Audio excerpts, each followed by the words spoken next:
Halo teman-teman, jumpa kembali bersama saya di BHO Channel Official.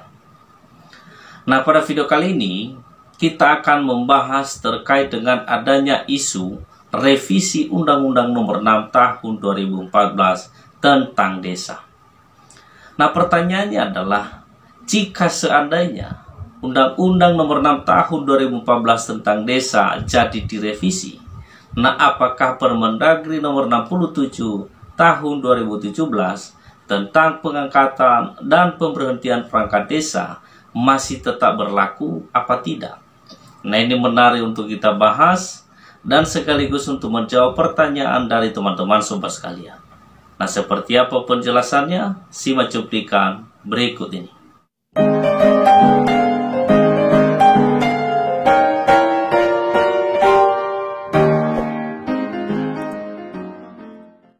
Nah, Bapak, Ibu, dan Sobat sekalian, terkait dengan isu adanya perubahan atau revisi Undang-Undang Desa atau Undang-Undang Nomor 6 Tahun 2014 tentang desa. Nah, sebagaimana kita ketahui belakangan ini heboh dan ramai dibicarakan di mana-mana, baik itu di grup WA, grup Facebook, dan lain sebagainya. Dan kemudian isu ini pun terjadi pro dan kontra, ada yang setuju untuk dilakukan revisi, dan ada juga yang tidak setuju. Nah, oleh karena demikian, untuk menjawab pertanyaan dari teman-teman, jika seandainya Undang-Undang Nomor 6 Tahun 2014 tentang desa jadi direvisi dan disahkan menjadi undang-undang, apakah Permendagri Nomor 67 Tahun 2017 tentang pengangkatan dan pemberhentian perangkat desa masih berlaku apa tidak? Nah, maka untuk menjawab hal tersebut tentu kita berpedoman pada materi undang-undang yang akan direvisi. Jadi jika seandainya misalnya undang-undang atau materi yang akan direvisi dalam undang-undang desa yang baru ini adalah tidak berkaitan dengan substansi Permendagri Nomor 67 Tahun 2017 tentang pengangkatan dan pemberhentian perangkat desa, maka walaupun dilakukan revisi terhadap Undang-Undang Desa, maka Permendagri Nomor 67 Tahun 2017 tetap masih berlaku dan atau tetap masih dipergunakan.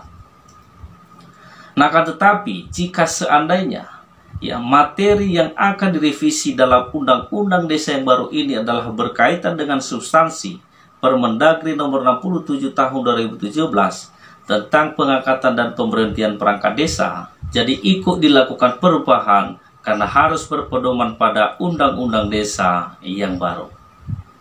Nah, sebagai contoh kalau kita lihat di dalam pasal 53 dalam RUU Undang-Undang Desa yang baru ini, di situ dikatakan, ayat pertama, masa jabatan pimpinan perangkat desa berakhir bersamaan dengan berakhirnya jabatan kepala desa. Ayat kedua, pimpinan perangkat desa berhenti sebelum berakhirnya masa jabatan karena huruf A, meninggal dunia, huruf B, mengundurkan diri, dan C, diperhentikan. Ayat ketiga, pimpinan perangkat desa yang diperhentikan sebagaimana dimaksud pada ayat 2 huruf C karena yaitu yang pertama, usia genap 60 tahun, dan seterusnya. Nah, sementara kalau kita lihat di dalam pasal 53 Undang-Undang Nomor 6 Tahun 2014 tentang desa yang masih berlaku sampai saat ini, di situ dikatakan ayat pertama, perangkat desa berhenti karena huruf A, meninggal dunia, B, permintaan sendiri, dan C, diperhentikan. Ayat kedua, perangkat desa yang diberhentikan sebagaimana dimaksud pada pertama huruf C karena yaitu yang pertama, usia telah genap 60 tahun, dan seterusnya. Jadi oleh karena demikian, karena adanya perubahan materi dalam Undang-Undang Desa yang baru ini yang berkaitan dengan substansi Permendagri Nomor 67 Tahun 2017 tentang pengangkatan dan pemberhentian perangkat desa, maka Permendagri Nomor 67 Tahun 2017 ikut dilakukan perubahan karena harus berpedoman pada Undang-Undang Desa yang baru. Jadi kurang lebih seperti itu penjelasan teman-teman. Demikian, semoga bermanfaat bagi rekan-rekan semua sekalian.